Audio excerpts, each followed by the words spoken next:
চন্দন সৌরভ মুখোপাধ্যায়, লক্ষ্মীপুর মাঠ, বেনফেড লেন, পূর্ব বর্ধমান থেকে লিখছেন।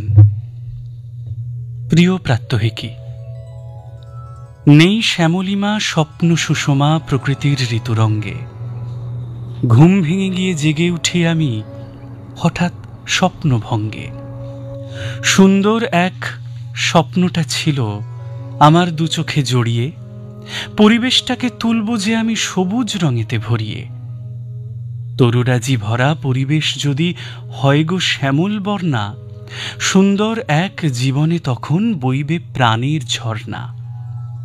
আয় ছুটে আয় সবুজের প্রাণের দামাল তরুণ দল, পরিবেশটাকে কর্ণা সবুজ, জীবনটা উচ্ছল।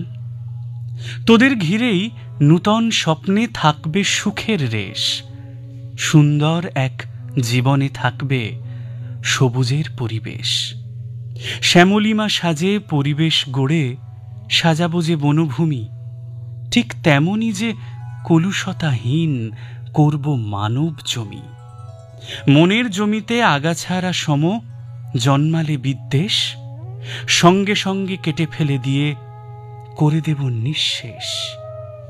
প্রীতি ও শুভেচ্ছা সহ লিখছেন চন্দন সৌরভ মুখোপাধ্যায়, লক্ষ্মীপুর মাঠ, বেনফেড লেন, পূর্ব বর্ধমান থেকে। সবুজ পরিবেশ সহ জীবনকে কবিতার ছন্দে ধরেছেন লেখক। হ্যাঁ।